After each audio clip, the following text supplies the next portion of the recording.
सिलवानी। सतना सांसद गणेश सिंह का ग्राम चंद्रपुरा में हुआ अल्पप्रवास। पूर्व मुख्यमंत्री शिवराज सिंह चौहान को रिकॉर्ड मतों से जीताने की अपील। सतना से 4 बार से सांसद और 5वीं बार भाजपा के सांसद प्रत्याशी गणेश सिंह अल्पप्रवास पर युवा नेता जयदीप पटेल ग्राम चंदपुरा निज निवास पहुंचे। रायसेन जिले की सिलवानी तहसील के ग्राम चंदपुरा सांसद गणेश सिंह अल्पप्रवास पर जयदीप पटेल के घर पहुंचे। यहां पर विदिशा लोकसभा क्षेत्र के भाजपा से प्रत्याशी शिवराज सिंह चौहान के लिए ग्रामवासियों से मतदान कर रिकॉर्ड बहुमत से जिताने का संकल्प लिया और मोदी सरकार की जमकर तारीफ करते हुए कहा कि आपकी बार 400 पार के नारे लगाए एवं जो राम का नहीं वो किसी काम का नहीं। गणेश सिंह ने कहा कि 100% मतदान कर प्रचंड बहुमत से शिवराज सिंह मामा को जिताना है। हमारे देश में अभी तक 17 बार लोकसभा के चुनाव हुए जी। 18वीं लोकसभा का चुनाव है जी। और अब तक के सारे लोकसभा के चुनावों से एकदम ही अलग है जी। अलग मैं इसलिए कहता हूँ जी कि इस चुनाव की तरफ पूरी दुनिया की निगाहें टिकी हैं। और निगाहें इसलिए दुनिया की टिकी हैं कि विश्व का सबसे लोकप्रिय नेता है प्रधानमंत्री नरेंद्र मोदी जी। आज उनके नेतृत्व में भारतीय जनता पार्टी चुनाव मैदान पर है जी। और उन्होंने इस चुनाव में जो मुद्दा दिया है विकसित भारत बनाने का मुद्दा दिया है जी। ये विकसित भारत बनाने के लिए देश में कई बड़े फैसले करने पड़ेंगे जो नहीं हुए अभी तक। 2014 में जब मोदी जी आए जी तब उन्होंने इस देश की नींव को मजबूत करने का प्रयास किया और विकसित भारत बनेगा 4 जब हमारी स्तंभ मजबूत होंगे तब। पहला है गरीबी। गरीबी देश की सबसे बड़ी चुनौती है जी। कांग्रेस के ज़माने में जब नेहरू जी प्रधानमंत्री थे तब भी उन्होंने कहा था गरीबी मिटाएंगे जी। दुर्भाग्यवश वो कुछ हुआ नहीं, किया नहीं कुछ हुआ जी। इंदिरा जी आए, उन्होंने भी गरीबी मिटाने की बात करी, उन्होंने भी कुछ नहीं किया। फिर राजीव गांधी जी आए, उन्होंने भी कहा गरीबी मिटाएंगे, वो भी नहीं कर पाए कुछ जी। फिर बड़े अर्थशास्त्री मनमोहन सिंह जी प्रधानमंत्री बने, वो भी कुछ नहीं कर पाए जी। 2014 में जब मोदी जी आए तब उन्होंने गरीबी हटाने का संकल्प शुरू किया जी। और आज देखते देखते 25 करोड़ ऐसे लोग हैं जो गरीबी रेखा की सीमा से ऊंचे उठ गए। एक तो सबसे बड़ा प्रमाण है जी। गरीबों की हर जरूरत पूरी हो। गरीबों को अभी तक टुकड़े बांटे जाते थे, मोदी जी ने कहा नहीं, गरीबों को इज्जत और सम्मान के साथ उनको हर जरूरत का सहायता पहुँचाई जाए और उन्होंने शुरू कर दिया जी। आज उनको पक्के घर दे रहे, आज उनको घर पे बिजली आ रही है, आज उनको नल से जल पहुंच रहा है, मुफ्त में अनाज पहुंच रहा है, मुफ्त में दवाई 5 लाख की योजना आ गई उनके पास जी।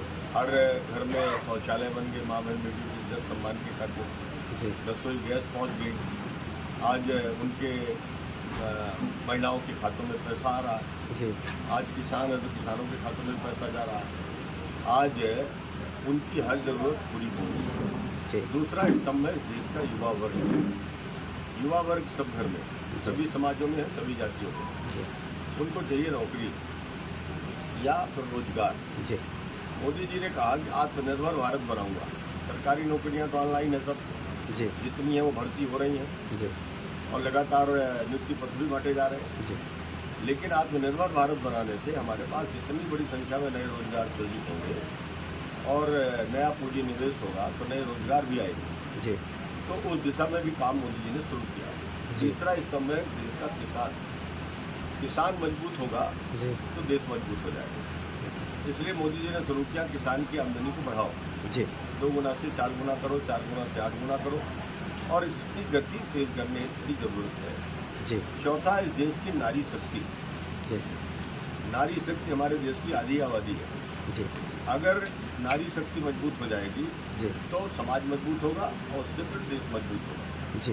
इन चारों स्तंभों को ताकत देने की जरूरत है जो मोदी जी ने देना शुरू किया है जी। और इसके बाद विकसित भारत बन जाएगा जी। इस दिशा में इस चुनाव को मोदी जी ने ले जाने का प्रयास किया है और देश की जनता ने भी मान लिया जी कि कठिन से कठिन समस्याओं का समाधान मोदी जी ने किया है जी। 500 वर्ष के इंतजार के बाद भगवान राम का मंदिर बन गया जी। आज़ादी के बाद से लेकर के अभी तक धारा 370 हटाने की बात बहुत जरूर रही थी जी। लेकिन धारा 370 हटी नहीं, मोदी जी आए तो वो भी हट गई। आज वहाँ पर जम्मू कश्मीर भारत का अभिन्न हिस्सा बन गया। आतंकवाद की जहाँ खेती होती थी, आज वो आतंकवाद वहाँ से निर्मूल समाप्त हो चुका है। पहले लोग पत्थर फेंकते थे सेना के जवानों पर, अब फूल बरसा रहे हैं। ये फर्क आया है वहाँ। आज देश के अंदर जितनी भी बड़ी बड़ी चुनौतियाँ थी, सबको मोदी जी ने एक करके हल कर दिया। मैं आज ही अखबार पढ़ रहा था कि 2 लाख करोड़ रुपए का GST कलेक्शन है, जिसमें सर्वाधिक मध्य प्रदेश है। ये बहुत बड़ी बात है। जिस मध्य प्रदेश को कभी दिग्विजय सिंह ने बीमार राज्य बनाया था, शिवराज जी ने उसको फिर विकसित राज्य बनाया, और अब उसी मध्य प्रदेश में हमारे डॉक्टर मोहन यादव जी के नेतृत्व में 2 लाख करोड़ रुपए की जो GST कलेक्शन हुआ है इस साल, इस महीने का, उसमें से मध्य प्रदेश टॉप है। ये अपने आप में विकास की सबसे बड़ी जीती जागती मिसाल है। जी, शिवराज सिंह जी की सर जिस तरीके से ताबड़तोड़ आमसभाएं चल रही हैं, कांग्रेस का आरोप है कि शिवराज सिंह डरे हुए हैं। शिवराज सिंह डरे हुए नहीं है, जमानत कांग्रेस की जब्त होने वाली है जी, और इसलिए उनके दौरे जितना होंगे जी कांग्रेस को उतना वोट बढ़ता जाएगा। जी।